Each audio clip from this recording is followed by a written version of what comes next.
Somewhere around the age of 7, you made a decision.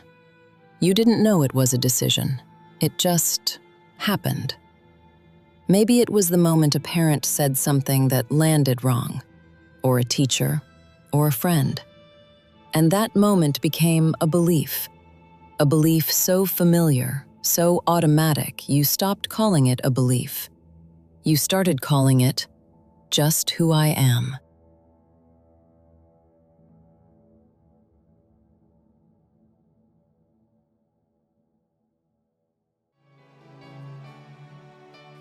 In psychology, these are called core beliefs. Deep, often unconscious convictions about ourselves, other people, and the world.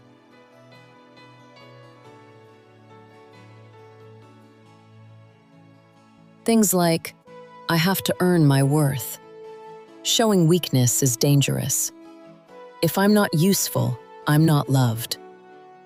Most people carry at least one of these, often more. And here's what makes them powerful.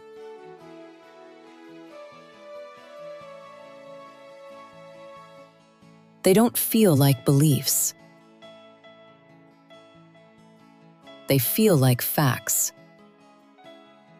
They operate below the surface, shaping the decisions you make, the relationships you tolerate, the opportunities you avoid. And most people spend their entire lives acting out of them without ever questioning them. Let me show you how this actually works. A core belief usually starts with an experience. Something happens, and your young mind draws a conclusion.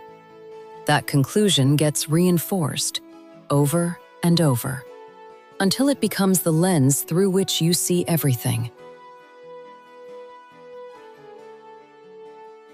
30 years later, you're in a meeting. Someone asks for creative ideas. And before you even open your mouth, something in you says, "That's not for me. That's not logic." That's a belief doing its job. In my experience, there are 3 beliefs that come up again and again for people in their late 30s and 40s. Number 1, I have to earn my place. This one usually starts in families where love felt conditional, where approval came with performance. As an adult, it shows up as overworking, difficulty resting.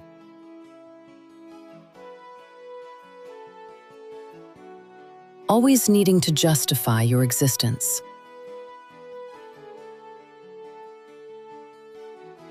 Number 2, vulnerability is weakness. This one often develops in environments where emotions weren't safe to express.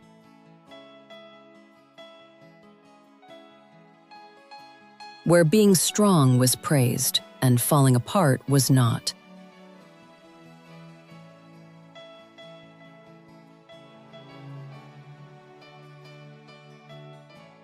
As an adult, it shows up as emotional shutdown, difficulty asking for help.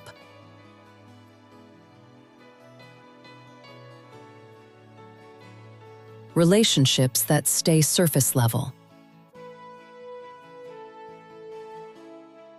Number 3, if things are too good, something bad is coming. This one comes from unpredictable childhoods where stability never lasted. So you learn to stay braced. As an adult, it shows up as self-sabotage, difficulty enjoying success, a low-grade anxiety that never fully goes away.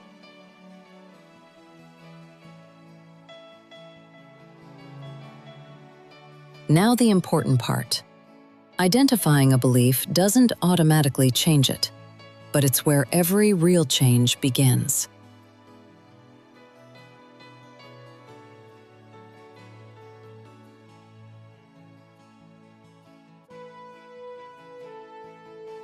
Step 1. Recognize. Start by noticing the moments when you react stronger than the situation seems to call for. Big emotions in small moments are almost always a signal. Ask yourself, what would I have to believe about myself for this reaction to make sense?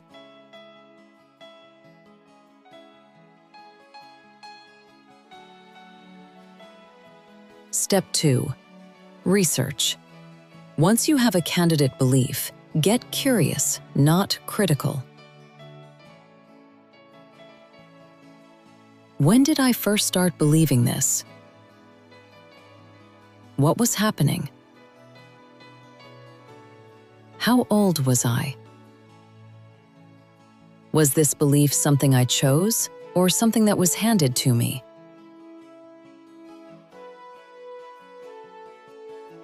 Step 3. Update. The goal isn't to replace a negative belief with a positive one.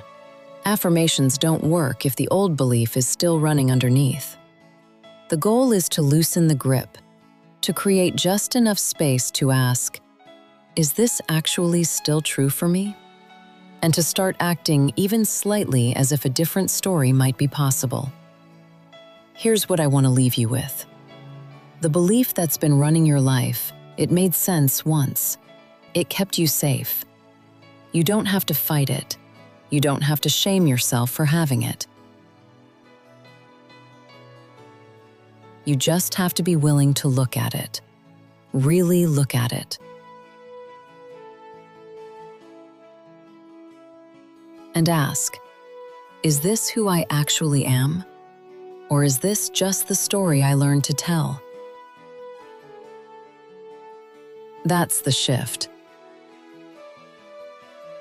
And it starts within. If this video opened something for you, I'd love to know. Leave a comment below. And next week, we're going into the body.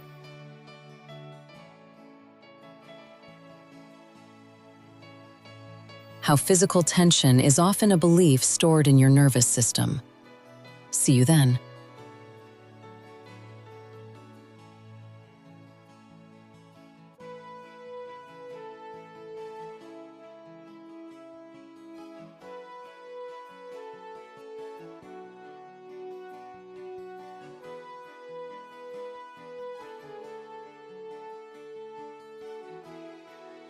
Transformation through audacity and authenticity.